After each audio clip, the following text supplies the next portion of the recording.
Yo les postes, bienvenue dans cette nouvelle vidéo après les déclarations d'après-match de Kylian Mbappé après la victoire contre l'AS Saint-Etienne 3-1. Pour rappel, Kylian Mbappé, lors de ce match, doublé et passeur décisif, s'est arrêté en zone mixte en parlant du record égalé de Zlatan Ibrahimovic et qu'il aimerait bien aussi aller chercher le record d'Edinson Cavani.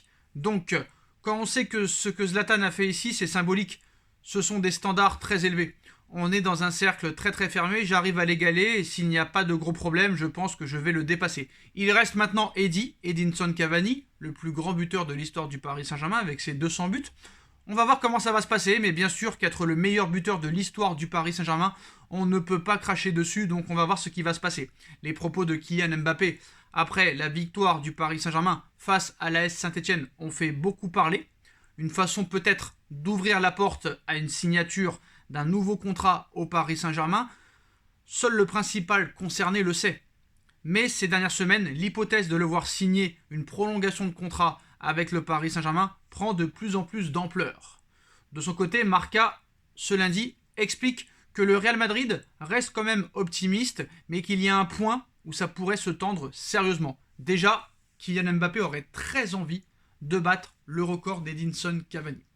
Partir en tant que légende du club et en étant meilleur buteur de l'histoire du club, on va pas se mentir, s'il bat le record d'Edinson Cavani, bah, il va falloir longtemps pour que quelqu'un le dépasse. Ça, c'est la première chose, surtout qu'il le ferait à un âge très précoce. Et si en plus Paris gagne la Ligue des Champions, ce serait quand même exceptionnellement magnifique. En plus, dans le 93. Mais voilà, un autre problème arrive pour le Real Madrid. Les droits d'image au cœur des dernières négociations se serait mal passé entre le clan Mbappé et le Real Madrid. Il s'agit des droits d'image. Ainsi, le Real Madrid n'a pas l'habitude de partager plus de 50% des droits d'image avec les joueurs. Ceci signifie que le club empoche la moitié des revenus venant des différents contrats du joueur. Dans le cas Mbappé, comme ce fut le cas pour Cristiano Ronaldo, Florentino Pérez, pour ça, pourrait cependant peut-être céder. Ce qui compenserait notamment les pertes de Kylian, qui touchera un salaire bien inférieur en cas de signature à Madrid que celui qu'il pourrait toucher en prolongeant avec le Paris Saint-Germain. Le clan Mbappé aurait notamment demandé un pourcentage sur les ventes de maillots du Real Madrid qui ont refusé. Voilà, Florentino Pérez, président du club, a catégoriquement refusé cette proposition. Les négociations autour des droits d'image entre le Real Madrid et le clan Mbappé s'annonce donc décisive dans ce dossier, parce qu'apparemment, on ne sait pas réellement qui s'occupe de ça. Il a des conseillers, mais il n'a pas de véritable agent. Il n'a pas de Mino Raiola, il n'a pas de Jorge Mendes, il n'a pas de tout ça, quoi. Donc c'est compliqué peut-être pour Mbappé. Est-ce qu'il va prendre un vrai agent dans l'avenir? Mais c'est vrai que quand on l'écoute, et vu l'offre qu'il a reçue après ce match contre le Real Madrid, où il a sauvé le Paris Saint-Germain, cette offre de 1 million d'euros par semaine qui est tombée sur la table, même on parle de 1,2 million d'euros par semaine, aurait tout changé dans son esprit. Il y a aussi la possibilité de partir en tant que légende en dépassant le nombre de buts d'Edinson Cavani. Et pour dépasser Edinson Cavani, il va falloir quand même rester au minimum une saison de plus. Donc on parle de là d'un contrat de 2 ans minimum. Mbappé pourrait céder, surtout aussi, ces déclarations d'après-match nous font penser que sa décision n'a pas encore été prise officiellement. C'est ce qu'annonce l'équipe aussi aujourd'hui. La prise de parole de Kylian Mbappé après le match contre Saint-Etienne sur le record de Cavani confirme qu'il n'a pas pris sa décision concernant son avenir.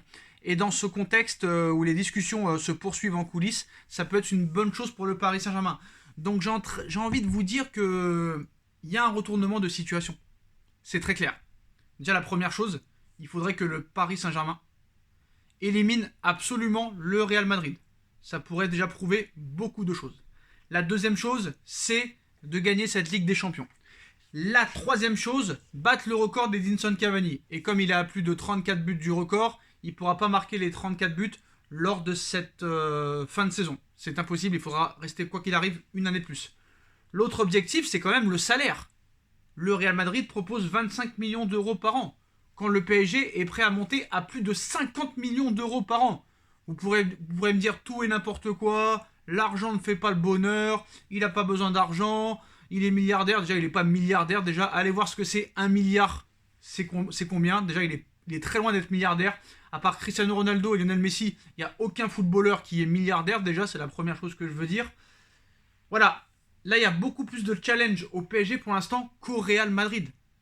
Et c'est sûr que s'il prolonge que de 2 ans seulement, ça pourrait peut-être satisfaire tout le monde. Parce que Doha n'a pas besoin d'argent. QSI s'en fout de vendre Kylian Mbappé. Parce que déjà, le Paris Saint-Germain s'est mis dans les petits papiers l'UEFA depuis qu'ils les ont soutenus contre le projet Super League. Donc le PSG maintenant peut faire un petit peu tout ce qu'il veut au fair play financier. Il sera beaucoup moins contrôlé, surtout que la nouvelle réforme du fair play financier va arriver très bientôt. Le projet Super League va revenir à la surface et va être présenté par Agnelli, l'ancien dirigeant de la Juve et qui est très copain avec Florentino Pérez et aussi Johan Laporta. Donc à un moment donné, j'ai envie de te dire qu'en plus de ce petit conflit pour les droits d'image et le pourcentage sur la vente des maillots, tout est dans le camp du Paris Saint-Germain. Et je pense que honnêtement, si Paris élimine le Real Madrid, il y a beaucoup de choses qui peuvent changer. On est encore très loin d'une décision finale et ça se voit que Kylian Mbappé, ça le titille d'aller chercher ce record de Cavani. Voilà les postos, voilà la dernière info sur le dossier Mbappé. Dites-moi en commentaire ce que vous en pensez. On like, on partage, on commente, on s'abonne. Et on se retrouve très vite pour une nouvelle vidéo les postos. Tchuss.